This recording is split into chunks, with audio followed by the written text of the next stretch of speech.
Ok. Bonjour à toutes et à tous. Bienvenue une nouvelle fois à cet atelier de la renaissance écologique. Merci d'avoir fait cet atelier. Il y avait plusieurs thématiques qui sont basées en fait sur ce test.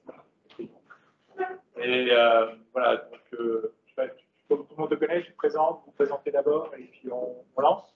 Non, juste préciser que donc, chaque atelier fait une presse de la renaissance écologique. On a un sujet particulier, donc celui-ci, c'est les actions de sensibilisation et de formation au climat qu'on peut mettre en place dans cette structure. Il faut bien le garder en tête parce que ça a un sens pour la suite. Et dire aussi, pour l'instant, asseyez-vous où vous voulez. De toute façon, vous allez devoir vous lever. Voilà. Et on va écouter Laetitia de la Fondation Faux. Alors moi je parle avec le micro, je ne parle pas assez. Donc, je suis Laetitia Berthelet, je suis responsable du département de transition écologique et solidaire à la Fondation France. Donc là vous êtes dans un atelier qui est organisé par la Coalition des fondations françaises pour le climat, qui est une coalition qui a été lancée sous l'égide du CFF en novembre 2020, si je ne me trompe pas. Et donc, l'objectif de cette coalition, en fait, c'est d'inciter toutes les fondations, quel que soit leur objet, quels que soient les sujets sur lesquels elles travaillent, à prendre en compte les problématiques climatiques dans leur action. Et donc, il y a un manifeste qui a été produit, que toutes les fondations peuvent signer et qu'on vous incite vivement à aller signer. Donc, le manifeste, en fait, il est basé sur 6 piliers. Alors, je ne les connais pas tous par cœur, donc je vais vous les citer en les lisant. Donc, le premier, c'est celui sur lequel on va travailler aujourd'hui. Ah oui, pardon. Non, je vais juste les lire, en fait. Donc, c'est la question de la sensibilisation et de la formation sur les questions climatiques. Le deuxième, c'est comment on intègre ces questions climatiques dans le fonctionnement interne des structures. Le troisième, c'est comment on intègre ces problématiques dans les programmes et les opérations des fondations, en tant que bailleur ou en tant que fondation opératrice. Le quatrième, c'est la question des placements financiers. Donc, comment intégrer ces problématiques dans les problématiques de placement de nos fondations. Le cinquième, c'est comment on met en place des actions collectives et une mobilisation autour de ces questions climatiques. Et puis, le dernier, c'est la transparence et le rendu qu'on peut faire de ces actions climatiques. Donc aujourd'hui, il y a des ateliers autour des 4 principaux, des 4 premiers piliers. Celui dont on va parler aujourd'hui est donc la sensibilisation et la formation. Donc la Fondation France a rejoint la coalition des fondations françaises pour le climat dès sa création en novembre. Elle fait partie du comité de pilotage de cette coalition. L'idée de cette coalition, c'est vraiment, comme je vous disais, que toutes les fondations, même celles qui n'ont pas pour objet principal le climat, puissent y contribuer. Et c'est vraiment l'idée de faire des échanges de pratiques. Donc, il y a des groupes de travail qui ont été montés. Il y en a un sur les ODD, il y en a un sur les pratiques internes, un sur les placements financiers. Et l'idée, c'est vraiment qu'on puisse échanger et qu'on incite un maximum de gens à se mobiliser sur ces questions-là. Moi, je vais vous dire juste 2 mots de ce qu'on fait, nous, Fondation France, sur ces questions de sensibilisation, formation au climat.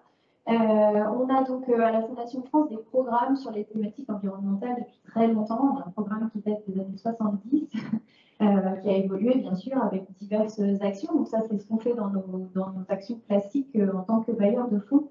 Mais on s'est aussi posé la question un peu plus récemment, dans les années 2010, de comment justement on fait en sorte que alors les porteurs de projets qu'on peut financer dans le cadre de nos actions sur toute thématique, donc ça peut être la santé, ça peut être l'éducation, comment on les incite à réfléchir aux questions environnementales et en particulier aux questions de lutte contre le réchauffement climatique. On a mis en place pour ça alors assez précocement, c'est-à-dire en 2010, un programme qui s'appelle E+, pour Environnement Plus, qui en fait a été un peu en suspens, on va dire, pendant un moment, n'a pas beaucoup fonctionné pendant un moment et qui a été vraiment réactivé à partir de 2019. Et ce programme-là, il permet à tous les porteurs de projets qui déposent un dossier dans le cadre des appels à projets de la Fondation France, puisqu'on fonctionne principalement encore par appel à projet, mais aussi pour d'autres porteurs de projets qu'on pourrait financer différemment.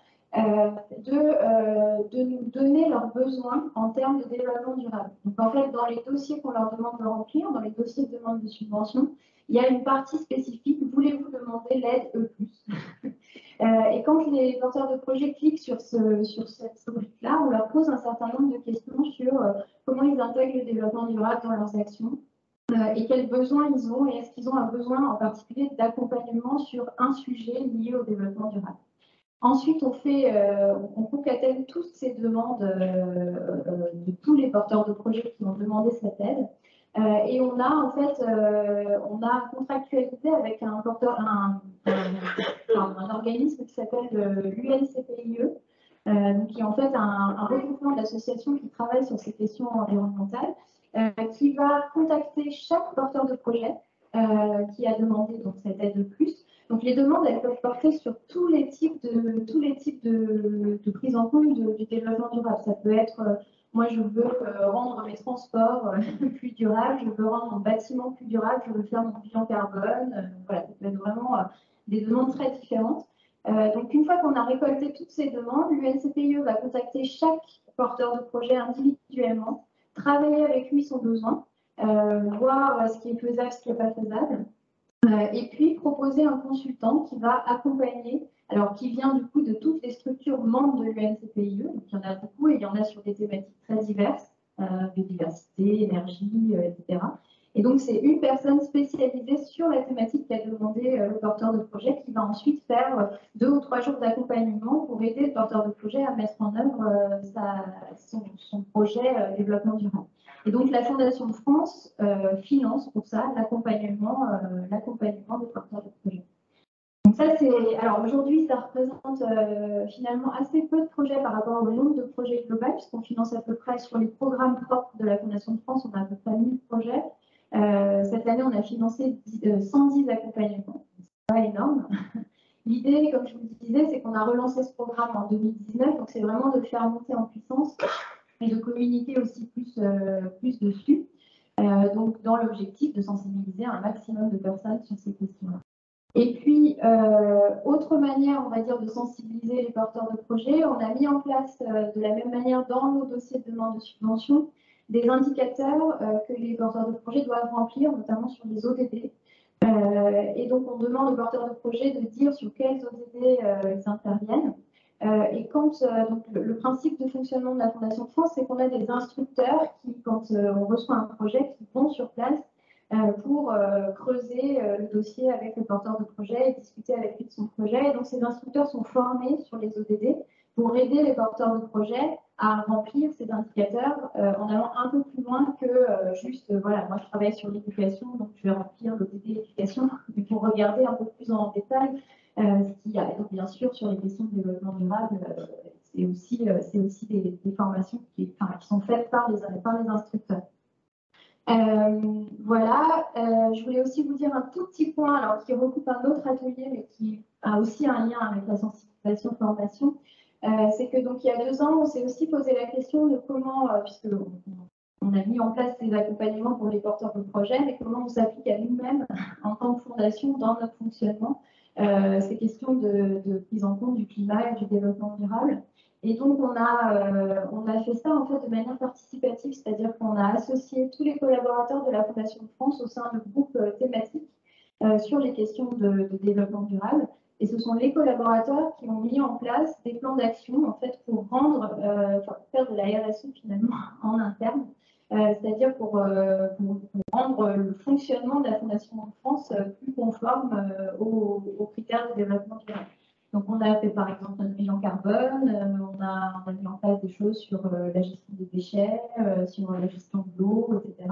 Mais du coup, voilà, ce qui était intéressant, c'est vraiment d'associer tous les collaborateurs, que ce soit les personnes qui travaillent sur les programmes et qui souvent ont l'impression que, bah oui, ils n'ont pas besoin de se préoccuper de ça puisqu'ils font déjà des choses bien dans les programmes. Et puis aussi d'autres qui, du coup, sont sur des sujets totalement différents, la comptabilité, le service juridique, etc., et qui ont aussi pu découvrir ces problématiques-là à travers ces bâtiments. Voilà. Donc, merci. Est-ce que vous avez des questions? Non? Ok, super. Merci Laetitia. Je vais me passer le micro. Alors, Renaissance écologique, il y a eu parmi vous un certain nombre qui ont entendu parler de cette association et surtout de cet outil qui a été développé par quelqu'un qui s'appelle Julien Dossier. Je vais parler un peu après. Donc, comme le disait Alexia, on va vous inviter à vous lever maintenant. Qu'est-ce que c'est que Renaissance écologique? En fait, ça vient d'une histoire peut-être déjà du XIVe siècle, au 1338. En fait, c'est une fresque qui a été peinte par un peintre italien qui s'appelle Lorenzetti en 1338. Et en fait, le gouvernement de Sienne, la ville de Sienne, lui a demandé de peindre deux allégories, l'allégorie du bon et l'allégorie du mauvais gouvernement. Et ce qu'on a repris, ce que vous voyez ici, est une traduction qui est contemporaine de l'allégorie du bon gouvernement.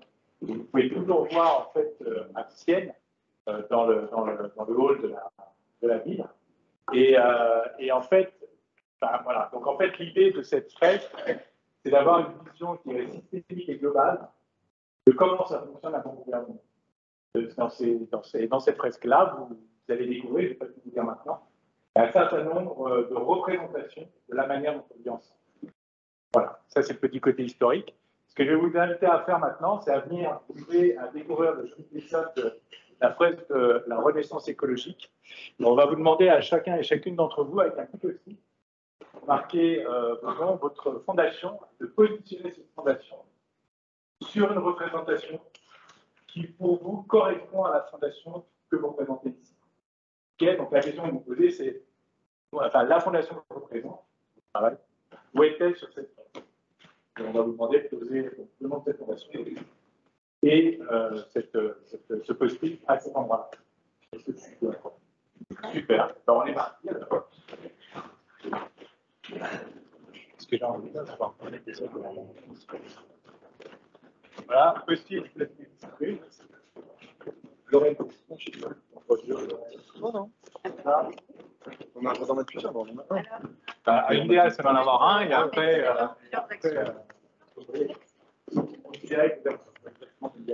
Non, mais c'est si on a plusieurs actions. Ah ouais, c'est bon ça.